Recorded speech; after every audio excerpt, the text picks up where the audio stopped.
Welcome everyone to What the Force, and welcome to a new episode of Clone Wars Special Report. I'm Marie-Claire Gould, your host, and with me as my co-host is Kyle Gould. Welcome. Oh, well, thanks for having me. I'm Kyle, and I'm so pleased to be here. Jazz hands.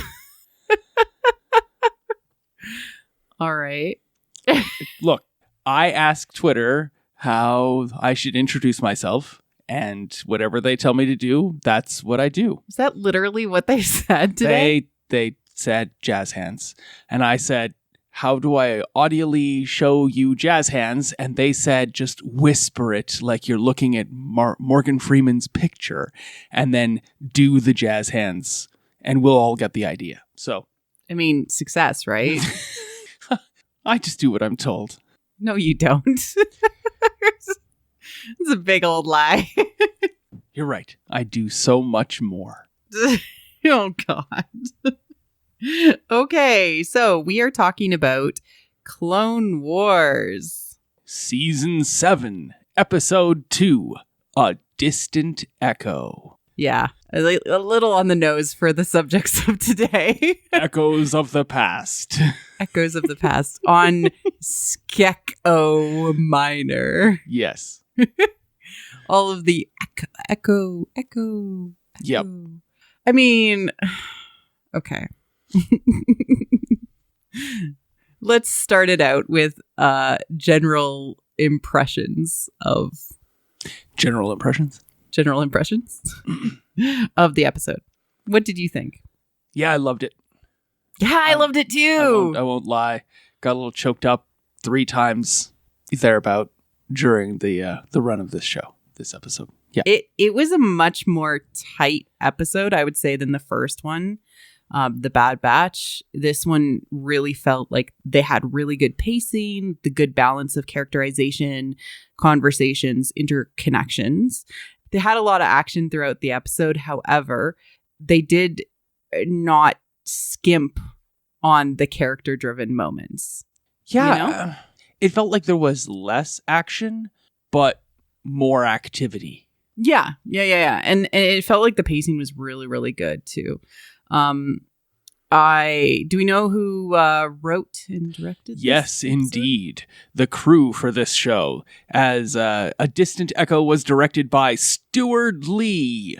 Do you know who Stuart Lee is? I don't actually. He is the brother of Stephen Lee. Do you know who Stephen Lee is? Mm-mm. They are the Lee brothers. Okay. Yeah, I feel like I'm announcing them like there's some like 3-ring circus guys, but in fact they are like principal directors of Rebel episodes. So Stuart Lee himself had directed 15 Rebels episodes, 19 Resistance episodes, and 23 episodes of Clone Wars. So Really experienced. when it comes to this stuff, this is bread and butter for Stuart Lee, and Stephen Lee does a whole bunch as well. But I think Stephen Lee came in more along the time for the Rebels period. But anyway, you should have the Lee brothers on What the Force. If you're listening to this, Lee brothers, Stuart and Stephen, whose parents named their children very similarly. Like when they get monogrammed towels, you can't tell the difference. Yes. Yeah. Just really important to keep that in mind when you name your children. Yep. And who that was the director who wrote it? So this one was written again by Matt McNevets and Brent Friedman. But then there's a third name attached to the episode, and I think that might be why it feels so tight. And it was Dave Filoni. Well, I was going to let you ponder, because Anakin features so prominently in this episode that it could be none other than Dave Filoni who has a hand in this episode. Yeah. I recognized, especially his style. He handles powerful character moments really, really well, especially in Rebels. Mm-hmm. Like all of the like super tear-jerky episodes are always his. Yeah, all of the Anakin stuff, there's some direct plot stuff that ties between Clone Wars and Revenge of the Sith, and I think Dave Filoni is there to be connected directly to that. Yeah. Because things move along in this there's some relationship pieces betwixt Anakin and Obi-Wan, Yeah. and Anakin and Padme, And Anakin and Rex. even a little bit there, Yeah. And I think that has Dave Filoni's signature style upon it. Also, like, it came out in a recent interview with Dave Filoni that he still talks with George all the time and asks him for advice on story stuff whenever he's stuck. So it's like, if he was ever stuck, it's like, I have a ghostwriter George on the end of my telephone. It's Puppet George. No, Muppet George. no, it's more like, Tuesdays with George. Sure. Whereas Dave Filoni's the Hank Azaria in this, I guess. and George is the Jack Lemmon. Yeah. Okay. Makes perfect sense to me. Okay, so the one thing, all right, produced by Carolyn Robinson Kernell, co-produced by Carrie Beck, associate producer, Josh Rhimes. Let's talk about Josh Rhimes a little bit. Where does he come from? Well, he comes principally over from Star Wars Resistance for this season, because he cut his teeth as a producer for Lego Star Wars and Star Wars Force of Destiny. And in fact, a whole bunch of people from Star Wars Forces of Destiny came over to New Clone Wars to help with season 7. Because like Forces of Destiny was their first foray into trying to do more than one animated show at a time. And yeah, they were shorts, but it probably was like an incubation type scenario where they were trying a whole bunch of people out and like training people up on the how do you work in Dave Filoni's newly created animation department that does more than just Rebels. Yep. And Forces of Destiny brought us Nate Cornier. Nate Cornier, who is the editor of this episode. And I wanted to focus on that because I really loved the editing in this episode. It was smooth. It was seamless. There was only a couple of big wipes. A lot of but those big wipes are always purposeful to feel Star Wars-y. Yeah, to take back to that era. Anyway, this is his first gig as editor, like principal editor on the piece. This episode. So really cool. Good job.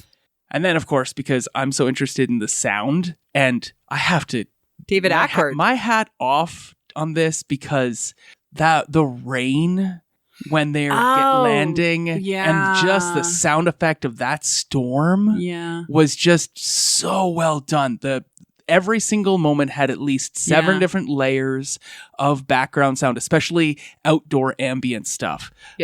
Was just beautifully done. And that was actually by Matt Wood and David Ackford. Yeah, I knew Matt was there too. I did want to point out that the music for this episode was particularly beautiful, and we got a nice play of Across the Stars, and we'll get to that moment. We totally got Padme's theme song there as well, in just flute form.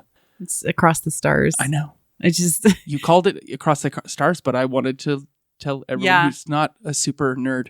And it seems like we might even have a Bad Batch theme. I'm gonna have to pick Christy's brain about it, but there's this march that we hear when the Bad Batch and the clones are doing their thing, and it's very unique. And I don't know that I've heard it before, so I'm gonna have to pay attention to it a little bit more.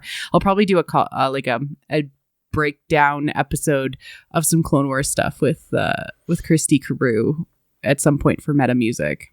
Well, those are the people who were involved principally that I pulled and from the Kiner credits. family, the entire Kiner family. I mean, I was going to highlight a few different people every episode because a lot of the same people are going to be involved episode after episode with this. Mm-hmm. So I thought maybe I'll touch on the editor this time and maybe hit a piece on the sound people, but come into that later on. But I had to write all their names down this time because it was just so good. Mm-hmm.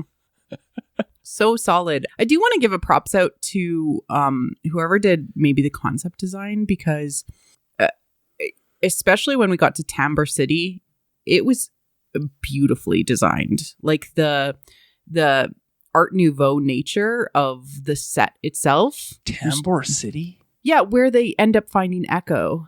Oh, in the city made of space needles? Yeah. Yeah, I don't think that was Tambor City. Yeah, they called it Tambor City because it's Wat Tambor. Yeah, that's the guy. Yeah, but they called it Tambor City. But he's not even from Skeko Miners. I don't know what to tell you. They called it Tambor City. Okay. Do you want me to Google it? No, I not right now. Somebody correct me in the comments. No, I'm pretty sure it was Tambor City. I mean, yeah. Yeah, it It was didn't- weird. It was a weird name. Huh. It struck out to me. It was just yet another Space Needle. Yeah. But we'll get there. But it looked very Art Nouveau mixed with Frankenstein. And I thought that was very cool. Like with the kind of Tesla coil look and, dials and levers and Oh, absolutely. things like that. Like it But that's felt like the very end of the Frankenstein-y. episode. Let's roll back. Okay, fine. We'll start at the beginning. Roll Okay. back to the beginning. Because So- this episode is 15 scenes, 2 scenes less than the previous episode. So some of the scenes are a little bit longer as a result. Okay, so let's do a few things. So Yeah. first we're going to say what the moral of the episode is, or the big flash of blue at the start, and that is the search for truth begins with belief. I read somewhere that people call this the fortune cookie of the episode. Oh, yeah. I mean, I call it the moral of the episode. This is what you're supposed to kind of get out of it. Or in this particular instance, it's just something Fox Mulder would say. Yeah. You're not wrong. No. I mean, The search for truth begins with belief. And Gillian Anderson rolls her eyes audibly. I rolled my eyes just now. So there we go. We've got this Fox Mulder or Fox and Scully like set up already. My little sister's out there. I mean, my little brother Echo's out there. I mean, basically, Yep. hey? Yeah. Yep. Yeah. It is so much more direct. And I think it ties a little bit better. And of course, there is a lot, like those two things are not necessarily, those two things, they don't necessarily run together. They're often juxtaposed, is truth and belief, right? Where we talk about belief not requiring truth, but truth in its specific form, in order to be a truth, requires belief. And it's so neat to see yet another thing that can be tied into our current American political extravaganza that's going on. Well, and It's also, just so funny. like, belief is, the hope that things can be different or better or, in something that you can't even see necessarily. And I think this is another way of saying you're about to start on a journey.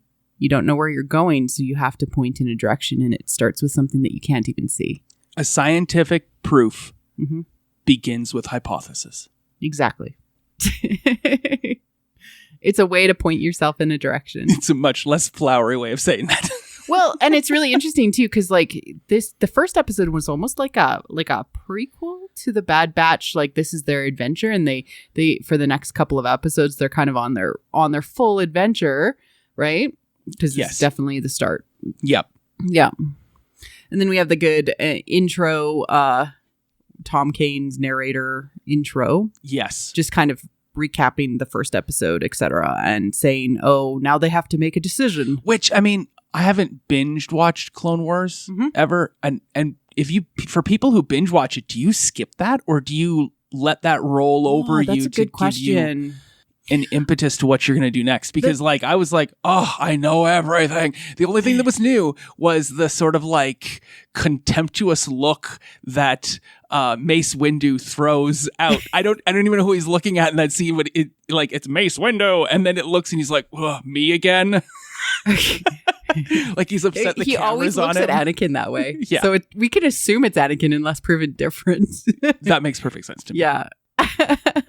I like it because it always reminds me that this is the frame by which the truth exists, right? So this is the newsreel propaganda Yep. that is being shipped back via the HoloNet to Coruscant and to the Republic across the galaxy, and it's like paid for by Chancellor Palpatine to make it seem like the war is actually justified. When it gets flipped on its head later on, it will be really interesting to see what happens, because these episodes are supposed to transition into the Revenge of the Sith time period, and I don't know what's going to happen to the newsreel, and I'm really fascinated because, like, does it continue to be the Jedi conspiracy or something like that? And that would be like really interesting to see from a genre perspective. Yeah. Okay, so we start in the loading bay Yeah.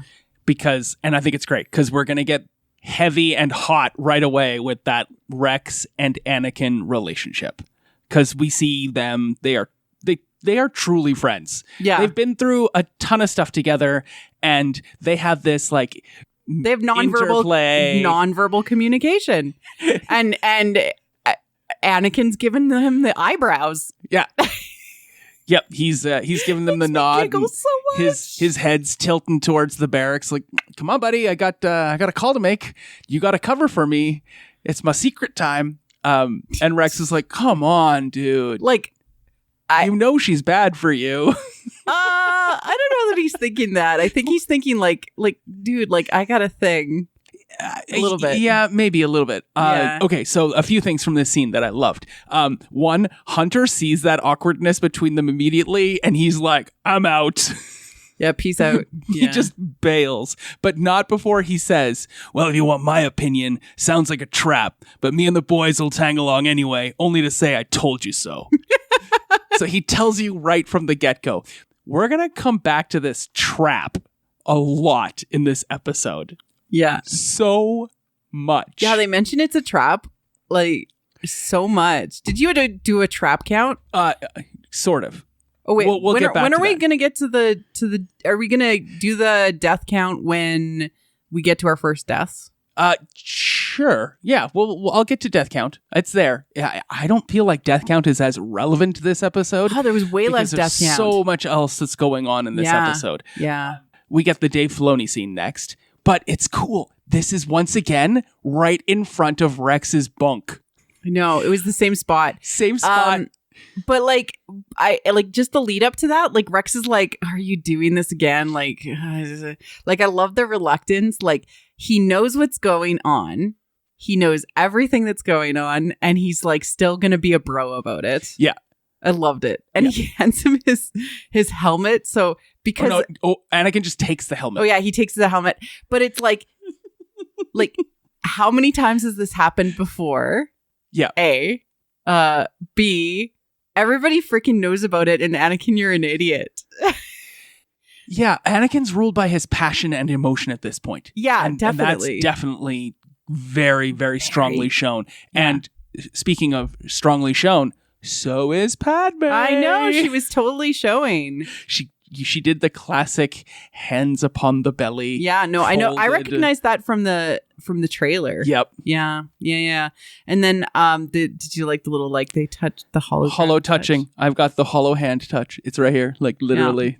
It's the this is one Across of the moments. the Stars plays in the background and makes us all weep tears of Yes. what could have been. So thank you very much, Catherine Tabor, for this amazing version of Padme that you've given us, because I emoted with her so much. The way she says, "I love you, Annie," and calls him Annie, she sees a different side of Anakin Skywalker than anyone else sees. And also the one that Anakin Skywalker himself longs to be. Like, he wants to be the person she sees.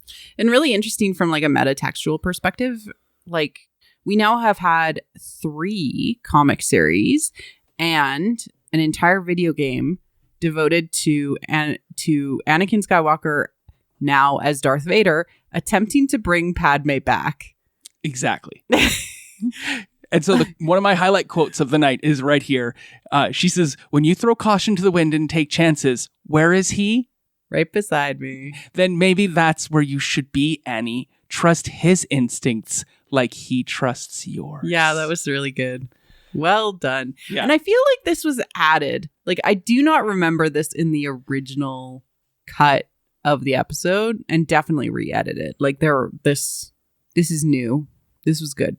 This was very good. And it made me, I don't know, it restored some of my internal faith in the romantic storytelling of Lucasfilm. Oh, absolutely. It was very well done. I loved it. And then, of course, bang, bang, bang. Yeah. And now you got to leave. So your little conversation is cut short because here comes Obi-Wan. And Anakin can sense him too, like, "Oh, damn it, Obi-Wan, you're always crouching in on my hollow time." Well, and what I really love when we have shows like that. So we have the internal to the bunker or to the barracks. We have Padme and Anakin having their moment. First we had Anakin and Rex and having their characterization. And then we got Obi-Wan and Rex and their characterization. And then Anakin leaves and we get Obi-Wan and Anakin's characterization and character conflict. And it's like, there was like 3 or 4, like if you were to draw this relationship diagram for this scene, it's really fascinating to see. Like there's tension everywhere because of this lie that everybody is pretending to not know about. Yeah. Well, there's a changing dynamic in every single play. Every single relationship has a changing dynamic at this stage. And as a result, we end up with conflict because people are trying to navigate who is this person to me now because they've changed in my eyes. Yeah, exactly. And like that's what makes beautiful characterization and interesting story is, you know, what is our change of status? What is our change of importance? And to actually see that play out so beautifully done on screen was just awesome. Oh, it was amazing. And it was done with art direction, not just dialogue, because we got the whole awkwardness of Rex verbally. Obi-Wan, like, come on, buddy, you can do better than this. And then Anakin comes out and is like, fixed your helmet. Yeah. Again. That's our excuse. Everybody should believe that because I said it.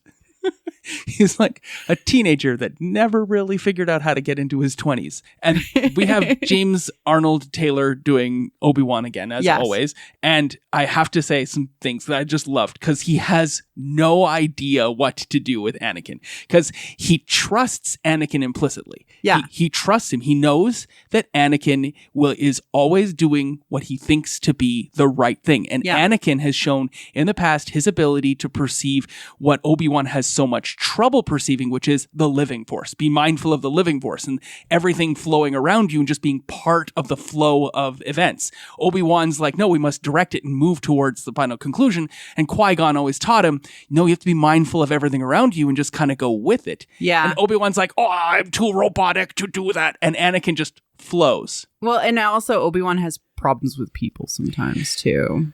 Probably. I mean, all Jedi do. Anyway, but he also knows far too well what's going on with Anakin and Padme at this point. He knows that this is wrong. Yeah, I mean, I love that this is official. Everybody freaking knows. So why hasn't he told anyone? Because I don't think he wants to hurt Anakin. But he knows, due to the Jedi teachings that he's been subjected to his entire life, that what Anakin is doing is his wrong. brother, so he is also guilty of attachment. Yeah, I mean, that's what it is, right? It's his own attachments. Like, I talked about this with Kevin Scott a little bit, in that every Jedi is actually guilty of the attachment rule. Yeah. Well, we don't get to know why. But we can just, Obi-Wan hasn't told anyone because suddenly we're on the dropship. Yeah. And like, I do have to comment a little bit on something that develops on the dropship. You better. I have tons of notes on this moment. Okay. I think this is when Wrecker starts to be like, I'm suddenly afraid of heights. No, that's later. Okay. Right now he's going gonk, gonk, gonk, as he like one arm shoulder presses a gonk droid on the ship, which I don't even think was supposed to be on the ship because gonk droids are not like transport vessel Was he things. like weightlifting? Yes, he's standing in the back while Tech is piloting, which was weird because in the first episode they say other people generally do the piloting for them. They're a team of 4. They don't pilot. But anyway, Tech can do everything. No, I don't think they said that before. I think they just said like when they fly with regs. Right. When they fly with regs, the ship always goes down. Yeah. But that kind of made it feel like they don't really do anyway, but whatever. Tech can do anything because plot device. So Wrecker's in the back pressing the gonk over his head. And then they start to get into some turbulence and they're like, things are happening up here. Who takes over as co-pilot? Him. Wrecker does. He puts his gonk droid down gently, puts him back on the rack like he's supposed to, finish up with your weights, doesn't wipe him down or anything because, he's the next one who's going to use him. And then he runs over and gets into the co-pilot seat. I'm like, Wrecker's your co-pilot? I thought it would have been Crosshairs because he was like he piloted that speeder or that like smaller ship before when they escaped. But that's when you don't have a co-pilot, right? Like so they all can fly. They're perfect. Crosshair doesn't work with anyone. No, he has to be the lone person to have saved everyone. I'm a lone wolf in this pack of wolves. shut up. We'll get to Crosshair in a bit. I like how these 4 characters service the plot throughout the episode. Yes. But we're now on episode number 2, and they make a big point of referring to Hunter as Sergeant and Rex as Captain. Yeah, they do it twice. But if you're a captain, you've got a squad. Yep. Where's Rex's squad? Back at the barracks. What happened to these? They're all on some much needed R&R. Like, No, they now like 2 missions. Didn't you see all the stretchers and stuff? They were losing the war on an axis. Like, all my guys are hurt. Well, I'll go off with these guys for a little bit. And like there's even like this weird conversation on the ship as they're like flying to Skeko Minor where they're like, so who do you report to? And they're like, Yeah. Like even we don't know. It's like, how is that possible? How is that possible, Hunter, that you don't even know? I feel like we might find out by the end of this that they're actually like deployed by Palpatine or something crazy like that. Like they have their own like, you know, structure because they do wear red, which is the same color as Palpatine's Legion. Correct. Yeah. So interesting. I'm speculating. I think they wear red because then the blood of their enemies doesn't really stain their clothes too much. You know, you just wear black then. That's what you Fair. Mm-hmm. But red does strike fear into the hearts. And it's more stimulating to the eye than black. Also, it's easier to show definition against shadow with red. Yeah. So the art department was probably like, no, it can't be black. They have to be red. Yeah. Which is what, neither here nor there. We've got to Skeko Minor, which is not Skeko. It's the minor. It's Skeko Minor. Yeah, so there's a major, presumably. Or just a regular. I mean, just regular Skeko? Yeah, it could be. Yeah. I don't know if this is a moon. I did not get into the expanded universe. It's interesting piece. because there's like... So there's definitely like a Techno Union like ownership there, right? Because of the city. Okay, so right? Skeko and Skeko Minor must be in the same system. Yeah. And the Skekoan people are the ones from which, I'm not going to butcher his name, Wat Tambor is from. So that's part of the Techno Union. So, yeah. And Wat Tambor is, well, where's my notes on Wat Tambor? He's in charge of the Techno Union. All right. He is the Techno Union leader. Yes. And he holds a seat on the separate council. Yes, I knew at the same time. He is from Skeko and is Skekoan. And they are the principal race on the planet of Skeko. So like, but then there's these Poltecs, which are these like primitive people on Skeko Minor. Mm-hmm. And I initially had some problems because I'm like, how is there a primitive race on Skeko? But then I realized, okay, it's a different planet. Yeah, I think that Tambor is enough of a jerk to have gone to Skeko Minor and built a city and named it after himself. I absolutely think. And also, I wonder if somebody went to Angkor Wat and was like, I'm going to make a character kind of named after this. Because Angkor Wat and Wat Tambor are way too similar. That's eerily similar. So cool. And then like even the Poltecs have kind of that similar sort of stylistic impressions. Really, really alien, but kind of cool in the same way. Oh, they were really cool. I really liked their design and how like they reminded me of Pikmin. So much better than the Skekoans themselves that Wat Tambor represents. Because literally that costume, like I've been that. My mom, I was like, I don't have a Halloween costume, Mom. And my mom like whipped together a garbage bag and goggles and poof, I had a costume. That's kind of like what we see Wat Tambor in with his two other people. It's kind of like a mad scientist costume and they all have green skin and they're kind of all like Frankenstein's monsters / yeah. Right? Because like that's the style. But they look like the bad guys from Splatoon. Like, yeah, like they're gonna drip paint wherever they go. You mean like the Squiddies? Yeah, or the little they wear like contained. Yeah, like, to keep all the paint inside. Yeah. Okay. So the other race, the primitive race. Before that, Wat Tambor is the former emir on Ryloth. He was the guy in charge when Chaz Syndulla takes it back. Cham. Sure, I like to call him Chaz or Chad. No, because then his name is Cham. But then he's like, from speaks with- New Hampshire. But he speaks like with a French accent. So you do your French like Twillick accent Right. for him. Yeah. Well, they Cham. all have that. Anyway, Cham, who is Hera's dad. Harrison Dula's dad. Yeah. I know.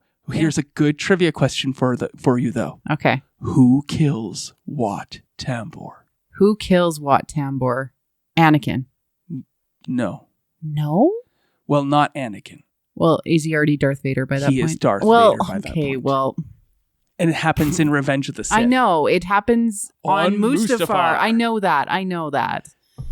But Oh, I wasn't trying to split hairs. You got it right. It's just he was Darth Vader at that point. So yeah. Anyway. Okay. Cool. I thought People typically, people typically say that's like fallen Anakin. It's not Darth Vader until he is actually in his suit. But sure. fair. You got it right. I just split hairs because they said on the thing that it was Darth Vader. And I was Okay. like, cool, this thing says this. I'm going to ask my wife and see, because he actually dies off screen. You don't see his death. No, I know, but he's there and then everybody's dead. Yeah. And then, Padme shows up. Yeah. So, I just picture it like, Anakin just tears his suit a little bit. He doesn't actually do anything else. Just tears it a Just tiny bit and all the paint leaks out. And he's like, no, and he dies. So I have a question. Yes. In that scene, there's like no bodies when Anakin and Obi-Wan fight in that room. Right. So he cleaned up all the bodies. I'm going to guess. He put them all in the closet to welcome Obi-Wan in. I mean, he kind of threw them all in the lava probably. That'd be more efficient. Yeah, I mean, he probably would have been more efficient. But at the same time, But I this kind of is like the Anakin. impression of him stacking them like cordwood in the closet. Okay. Yeah. Anakin is not smart with his cleanup, No. so we can assume the worst. Okay, Yes. we get the bad guys chatting. Trench and Yeah. Wat Tambor. Yeah. Okay, and Wat Tambor says, "Then we shall be ready for them." And it's like I was like, "Oh wow, this is not going to go the way I expected it to go because it's already a trap." It's a trap. It We're wasn't setting a trap the trap. that they thought it was, but now it actually is a trap. It is a trap. Mhm. We're doing a trap. Oh my gosh. Okay. All right. So, But the trap involved like Echo giving them the algorithm and the plan to prevent the trap, to prevent them. But the let's trap, talk about what the trap is at the end. but I mean, it led them directly to Echo. So it's like, was it actually a trap or was it Echo's plan?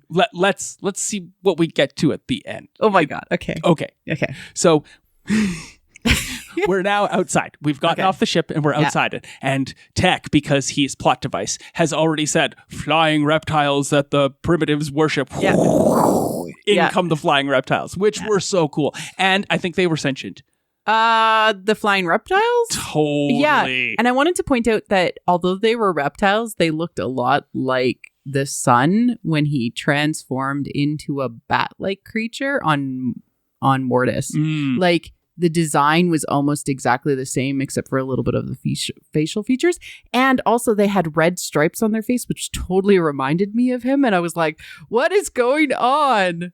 Then we get Hunter's awesomest ride. Oh, but first we do Ascension gun count number 1. Okay. Because he puts on his Ascension gun attachment and he launches his Ascension gun. And you know me, I love me an Ascension gun. Ever since Padme pulled it out in The Phantom Menace and was like, Ascension guns. And they all went click, click, and they all did, and then they shoot up into the palace. I'm like, is this just an accessory that everyone has that they can attach to their blaster? Ascension gun. I mean, I think so. Yeah, I'm going to guess. Because Crosshair pulls out his Ascension gun and he shoots it, right? Mhm. And then they're like, what are you doing? And Hunter's like, going for a ride. Yeah, I feel like this was very in character. I'm like, who is this guy? Yeah. Oh, and they make a big point. They're like, Sergeant, Captain. And then they're like, Hunter, who do you report to? And his response is, good question. Can't say I've got an answer. No, I know. That's what I called out earlier. Oh, I called yeah. that out earlier because they were on the ship. Yeah. Yeah. And I thought that it was maybe Palpatine. Well, I mean, He doesn't know. I don't think they report to anybody. I don't think they do, but I think that it's like they take their orders from nowhere, which means it's probably Palpatine. But at the same time, they're also like nodding along with the audience to say, yeah, these guys are crazy and we don't really know how they fit in, but you're going to enjoy the ride. Just like Hunter enjoys his kite ride on the... Yeah, that was crazy. And he doesn't... like, he jumps off of one of the things he's about to hit. I was like, that was really cool. Oh, he ran across it. Okay, but first, yes. there's a really important symbolic scene that happens. Symbolism. Insert symbolism conversation. All right, so Anakin, Deus Ex Machina gets literally ripped out of, it's like, oh no, they're coming for us. And he gets taken away because he's like, let's talk with them. And then he can't because he's a prisoner now. Yeah. What does he drop? His lightsaber. Which represents his life. Well. Who picks it up? Rex does. Well, I think that's because Anakin drops his lightsaber all the time. No, but it's really important that Anakin's lightsaber ends up with somebody who he trusts as much as somebody like Rex. I think that because that's a repeat of who is he willing to trust his secrets with? He's not willing to trust Obi-Wan, but he's willing to trust Rex. Yep. Who knows the truth about Anakin's life but Rex and Padme right now? And who has he trusted his lightsaber with? Well, in the past, R2. R2-D2 knows too. Yeah. So it's like, who knows Anakin's truth? Those are the people that end up with Anakin's lightsaber, at least in the Clone Wars and in the prequels. Yeah. Anyways, I just thought that was really interesting.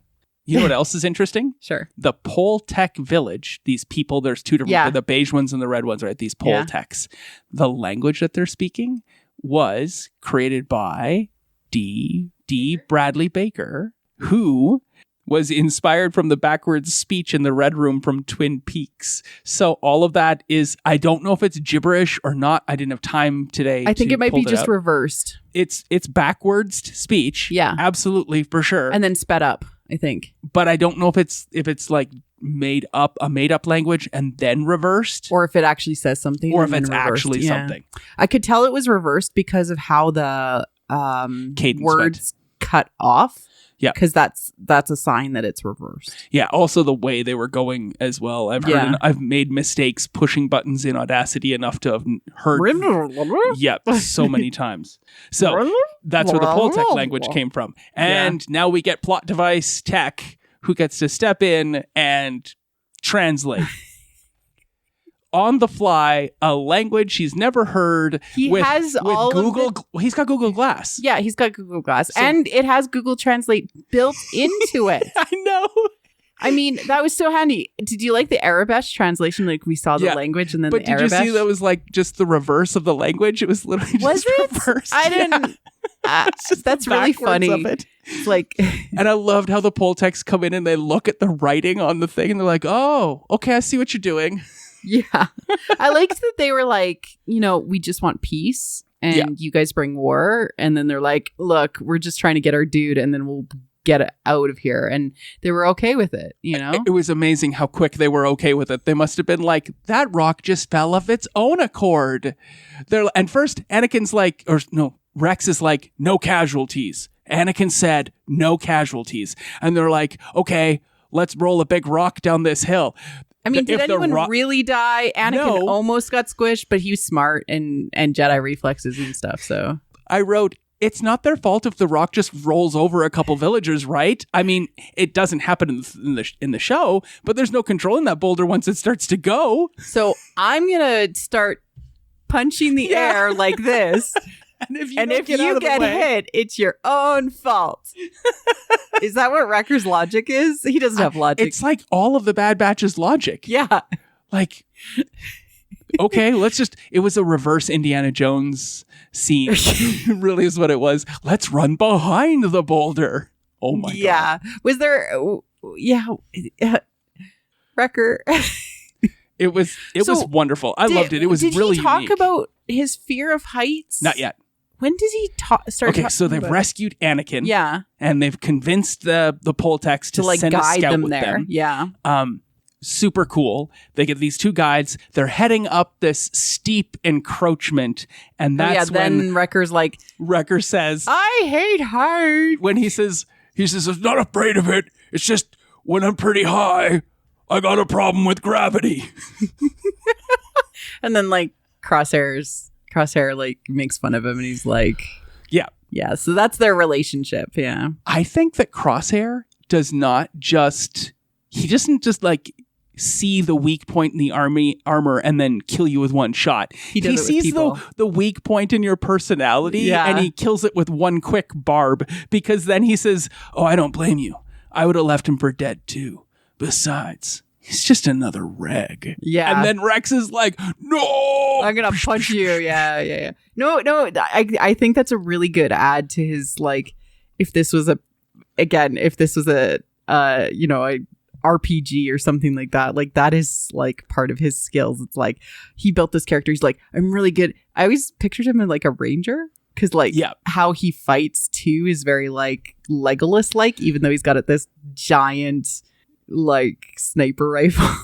Yep. I mean, and the Rangers' real key thing in Dungeons and Dragons is that they have this like ability to hit their chosen enemies that much better. Yeah, and also insult them too. They can also do that. Yeah. His chosen enemy is just personality flaws. Yeah, it's like he's just really good at getting under other people's skin in addition to shooting them from long distances. Yep. Yeah. His insight was on Rex and Echo was just immediate and intense. Yeah. It was great. Highlight moment there. I really enjoyed that Anakin like took Rex aside at that moment and was like, okay, buddy. So like exactly. This is probably a trap. I did appreciate that, because Anakin is a very caring person for those that he's responsible for. And he actually does recognize and care and tries to, like, I don't know, make things easier for them. Yes. Yeah. Also, Anakin doesn't believe that anyone has any authority over him. So yes, the council, Obi-Wan, even Padme to a certain extent, if people tell him to do stuff, he's like, no, I'm going to do what I want to do. And I'm going to do it, and the council's going to approve it. That's just how the world works. And he's like, good to hear the council approved it. Obi was like, no, they didn't. But he's like, that's also not what I wanted to talk to you about. Like, we gotta go do that. Oh, okay. You're gonna go and do your thing. So anyways. Funny. Stop painting everything with a red brush. The key that I really love about this, though, is that Anakin kind of gets it too, because then he goes and he gives people orders. He's like, this is what we're gonna do, and no one ever does those things. He will give orders to people. They then immediately defy his orders. And he's like, oh, man. We're all out of orders. You guys didn't do anything I told you to do. Oh, that's how that feels. Yeah, it never learns. Anakin, you never learn. We talked about it before, but it's at this point when they're between the rise up and getting to the new Space Needle. Mm-hmm.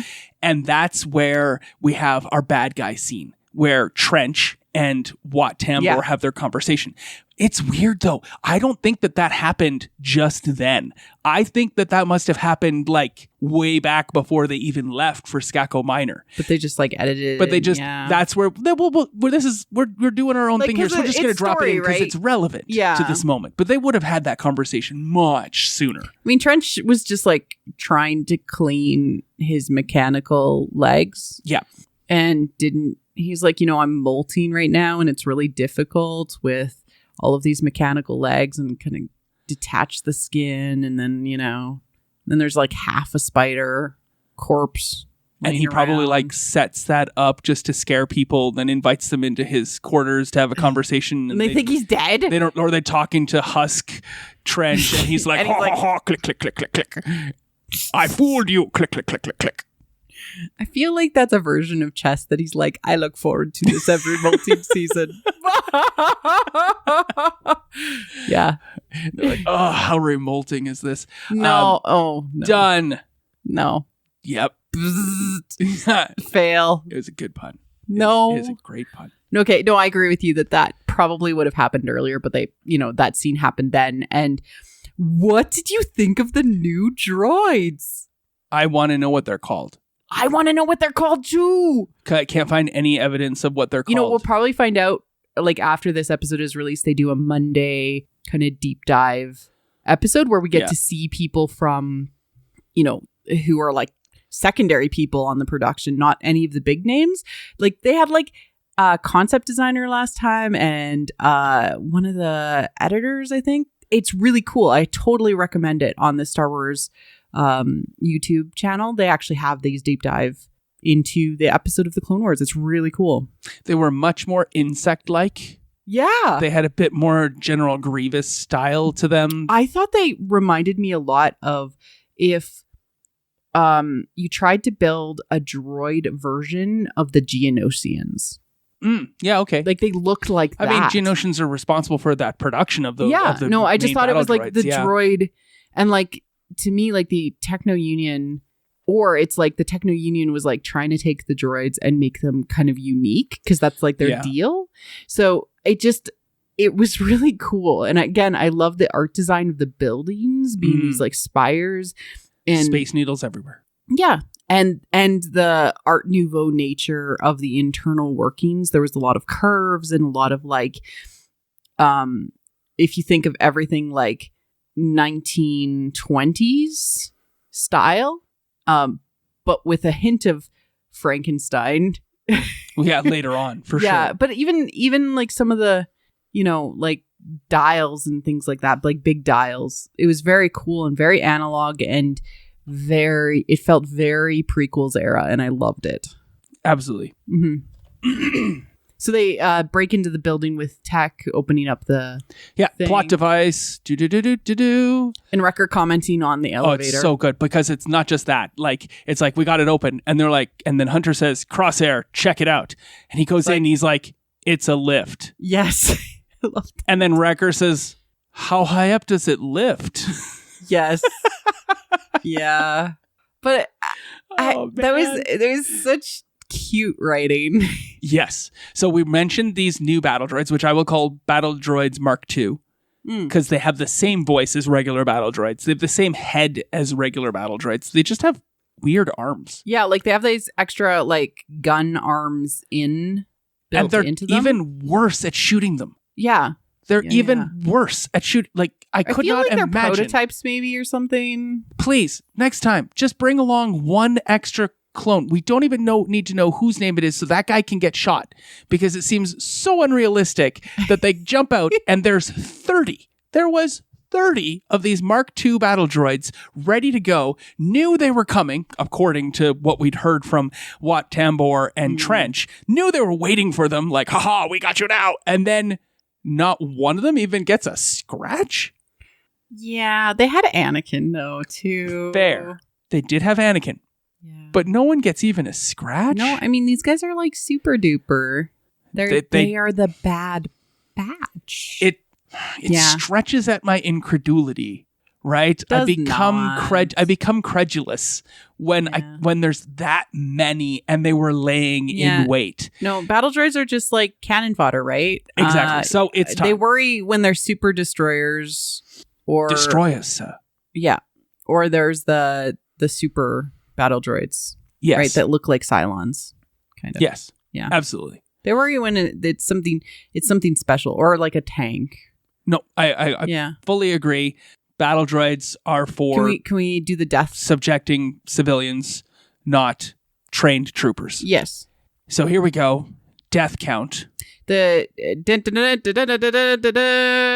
Clone Wars special report, and we have a new death count, unfortunately, to report to you all Battle Droid Mark IIs. Yeah, I'll let you know how many Poltex died this episode. 0. Yeah. How many clones died this episode? 0. How many Jedi? How many Gonk droids were put down without being wiped? 1. I feel bad now. But Battle Droid Mark II's 67. Wow. 30 in that opening gamut, especially the 4 that get thrown up. There's no railing. Why is there never a railing? Into the air. Oh no! Oh no! In Matt Wood's amazing Battle Droid voice. Yeah. Why? What a world! And Matt Wood also does Wat Tambor. I know. I read that. Yeah. That was cool. Which is super cool. Good for you, Matt Wood, with your awesome stuff. So there's the 2 helpers of Wat Tambor, and guess who does the voice of the 2 helpers of the? I don't know of the other Skakoans. It's David Accord. Oh, like they're just sitting there in the sound mixing and editing, and they're like, let's do these additional voices. And David Accord also did the Poltech voices. Oh, interesting. Okay. Yeah. So it was Dee's idea, and then Scott Accord put it into reality. Yeah, and they pressed reverse. Super cool. I do think that somebody should probably take the audio from this and just like reverse what they say and slow it down and see what the Poltechs say. Oh, I forgot. Yeah. We're at this. Sorry, we're back at the elevator because I'm still remembering. It was like a back and forth moment of like bang, bang, bang, bang of political and the best line is after Wrecker says, "Wait, how far are we going? How far up are we going?" I think it's Crosshair. Then was it Rex? I can't remember which. Somebody says, "I'll hold your hand." Aww. Brotherly love. All right, so we battle out of the elevator, and 25 clones immediately get knocked out right away. Not clones. Sorry, not clones. 25 battle droids get killed immediately, and then Anakin gives the weirdest order I can possibly conceive of. There's only 2 ways out. Literally, they're looking out because those battle droids like just got knocked off. It's a big circle. It's a big circle, and he's like, let's split up. Nobody does that. Nobody should do that ever. And it's like, okay, who gets to go with the Jedi? Can I go with the Jedi, please? I Isn't it Crosshair that goes with the Jedi? Yes. Yeah, that was interesting. It was very interesting that Crosshair was the one who goes with Anakin, and then they line up and give Crosshair the opportunity to sniper somebody, save Anakin's life. Yeah, and he like slides in there using his sniper rifle from below, which was really cool. Which I think is perfect. I have to think like, okay, the reason why they did this is because Anakin would never say thank you to somebody for saving their life, and Crosshairs would never accept anyone saying thank you for saving their life. So it kind of works out. Yeah. No, he says thank you occasionally. I mean, if he's feeling charitable. No, and like they're looking in this obvious you're gonna get ambushed, Anakin, you idiot, location with like these giant. It's like they split them up so that Anakin could be saved by Crosshair, because that's the only thing that really happens. Because like the other group of 4, they round the corner and there's the door. No. They pick up the signal and they're like, oh, this, I got the signal. There's you can see the door when he says, he's like, wait a second, the signal. Oh, hey, right there. That's the place. Guys, that's the place. Guys, no, look, that door is special. It's different from all the other doors you've seen. You've seen 6 other doors. We opened them and showed you. Yeah. This door has all the Frankenstein runes. This is the threshold to death. Yeah. Like, that somebody who has crossed a threshold is beyond this other side. Can I also comment that they don't call Anakin? Yeah, they don't. So they don't listen to his initial orders, which was like, call us if you find anything. As soon as you find anything, we'll all get back together and do it together. They don't call him. No. Yeah. It's really interesting. Well, and what's also it's not Tech that says that's a fancy door. Yeah. It's Hunter. Hunter's like, that's the door. Because my senses tell me. Well, no, and also he's got that like electro sense or whatever. Yeah. Senses. What's really interesting is that, okay, so Crosshair and Anakin pair up a lot. We'll now have seen Tech and Rex pair up twice. Yep. Which is really interesting too. Yep. But they can't get through the door yet. No, I know. I'm just commenting on the pairs. That's all. I agree. Yeah. And we have Hunter and Wrecker that stay together too, which is interesting. Which is important and necessary, because Wrecker will get up to really stupid things if Hunter doesn't tell him. He's really Michelangelo, and he Yep. needs the dad to watch him. Exactly.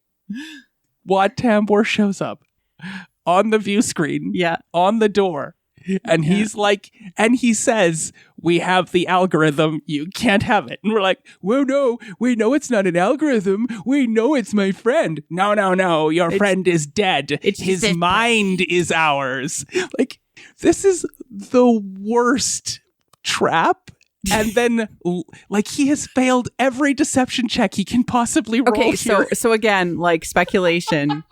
Echo, not really being totally aware, realized what was up and set it so, like, everything would work out for everybody and that they would find their way there to rescue him. No? You're looking at me like I'm crazy.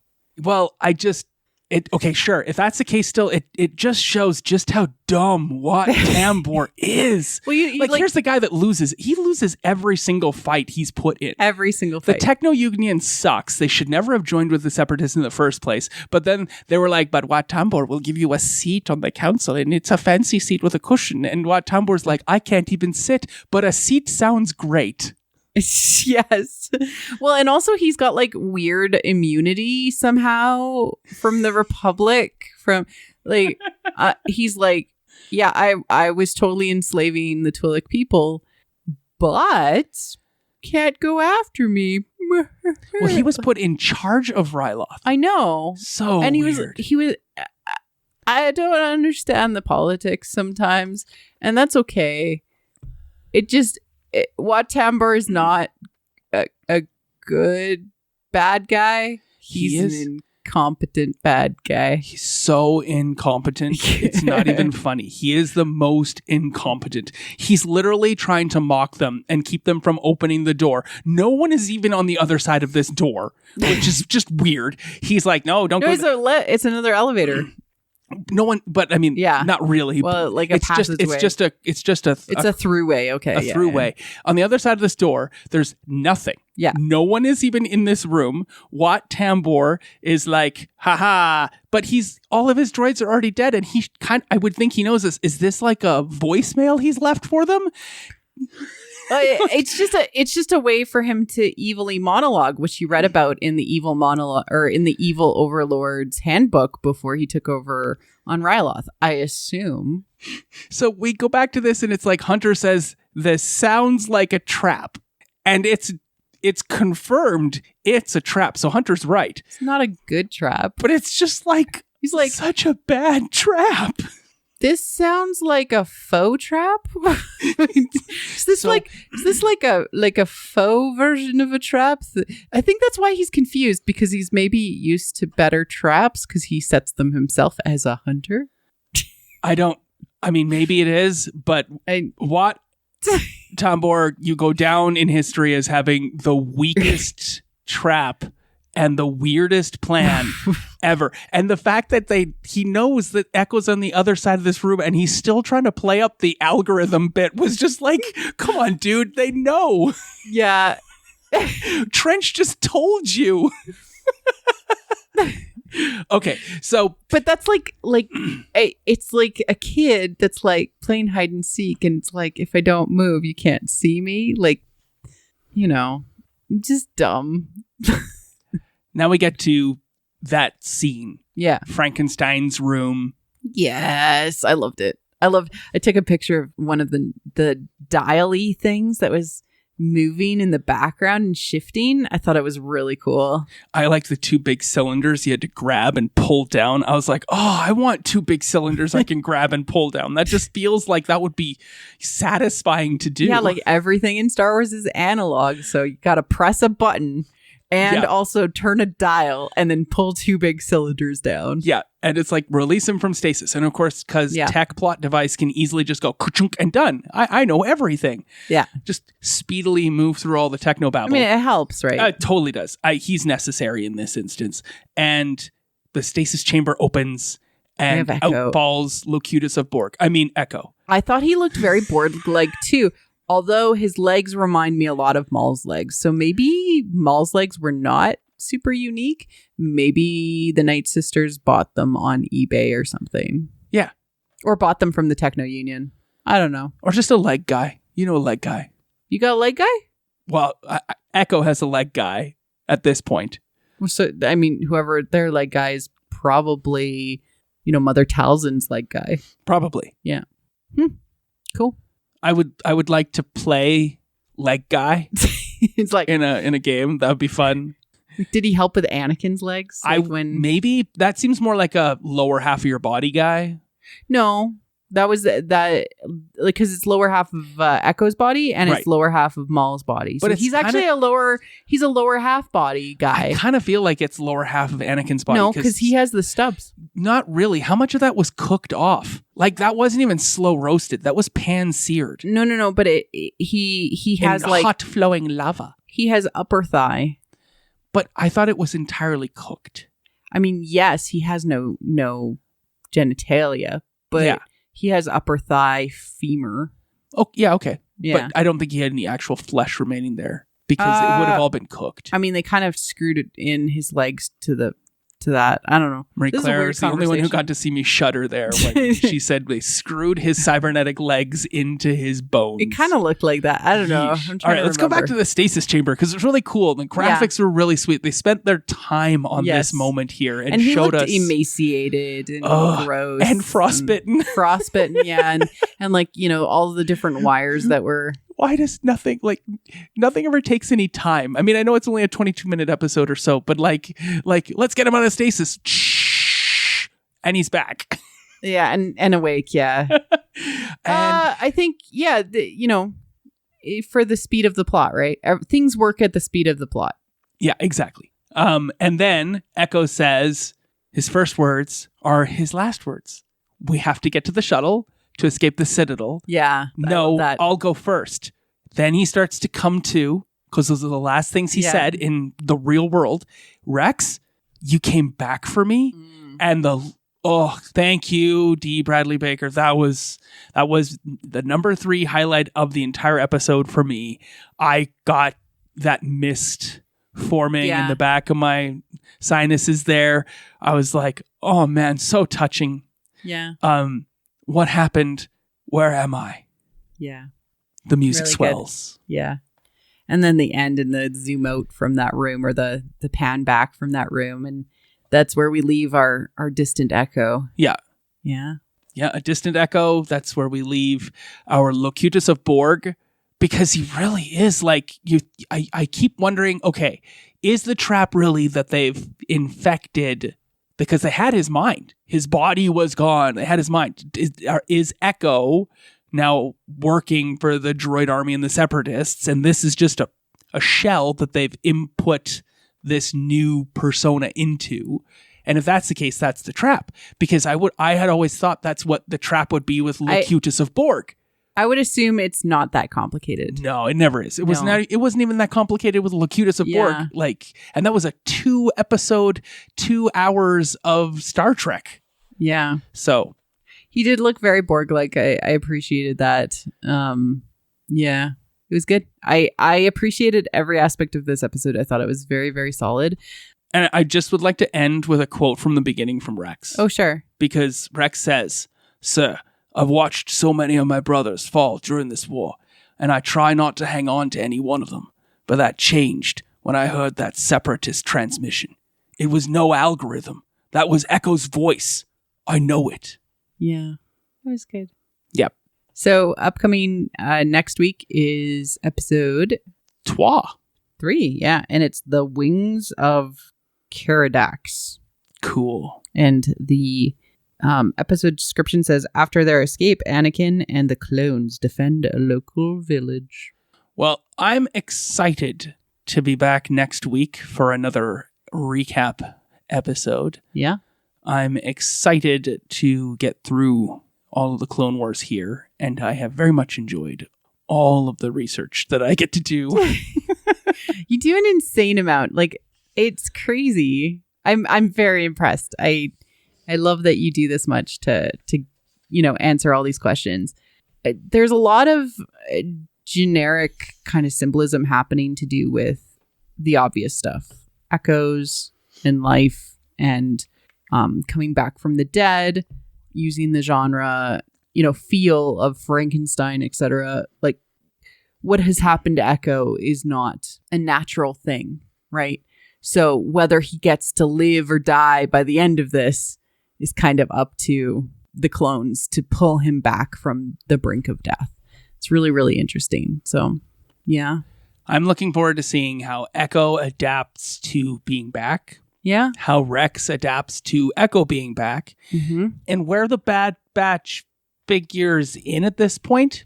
And maybe you have a point about Palpatine and the fact that they're in red, because they have to figure into the over arc a bit more. Like, what's the point, right? What's the point of the Bad Batch? Yeah. Exactly. Yeah. I did notice that on, is it one of them, there's like a mark on his forehead, which is where the chip is. So it's just, I think. Does it have cut corners? No, it was inserted by tech. No. Fair.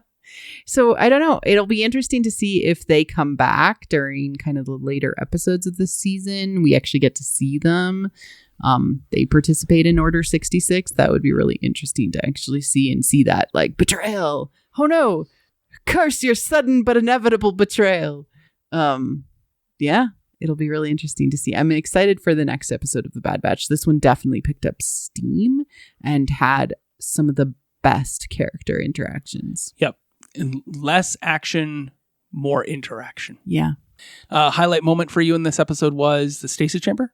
Oh, no. The Anakin and Padme scene. You mentioned the stasis chamber so many times. I figured I just thought it was really such a cool design. I really wanted to know who worked there, and we never got to see that character. Like, who was it that was maintaining that stasis chamber? Who was the monk, the chubby monk with the lip sore from Princess Bride that maintained this stasis chamber? I mean, he was frozen, so everything biologically was shut down. It was just his brain that was active. I mean, from a Wat Tambor perspective, what he said was the truth from a certain point of view. Yeah. Right. Yeah. Yeah. Highlight for you? For me, it was absolutely the scene with Padme and Anakin, and then the scene with Obi-Wan following like that whole segment. Just the look on Anakin's face after he's like, I know you were talking to Padme. I know you've been like, getting up on and, you're all up in the Senator's business. Yeah. Your best friend other than me. You're spending a lot of time in the Senator's private garden. And then the eye roll and the frustrated expression on Anakin's face. Yeah. Like, almost a how dare you look. Yeah. Let me just lie to you. Yeah. Yeah.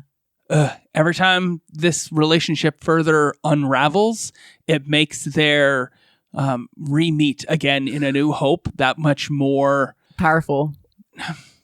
Depressing. I think it's powerful. It just shows how little growth there is for Darth Vader between now. Oh yeah, and then. Well, like symbolically, he's sealed in a coffin, a walking coffin. He's a dead person. So yeah, there's no growth for dead people. No growth for a zombie Jedi. Yeah, exactly. Dead boys don't learn. Yep. Yeah. Okay, so thank you, Kyle, for all your hard work, the death count as always, all of your research. And if people are looking for you other than on What the Force, Clone Wars Special Report, where can they find you? They can find me on the internet, on Twitter at TavernTalesDM. But moreover, every Wednesday when my podcast, Dungeons & Dragons Actual Play, comes out, called Tavern Tales. Thank you for having me, as always, and thank you, everyone, for listening. I appreciate all of the comments and the things you said at the release of last week's. Yeah. Thank you, everyone, for joining us. Take care. Thank you for listening to What the Force. I'm Marie-Claire Gould, your host. Our music is orchestral music composed by Christy Carew for What the Force. We have a Patreon at patreon.com/whattheforce. We'd like to thank all our patrons, especially those who love and are obsessed with What the Force. Melody, Night Huntress, In Wild Space, Susan, Jessica, Brad, Anna Perez, Macau Mom, Neil, and James. Make sure you like and subscribe on your podcast app of choice or on YouTube. Leaving a 5-star review on iTunes helps other people find the show. You can can connect with us on Twitter at What the Force Show, What the Force Podcast on Facebook, or on our website, whattheforce.ca. We also have a new Discord. Links are available in the liner notes. Feel free to reach out and start a conversation. Cheers.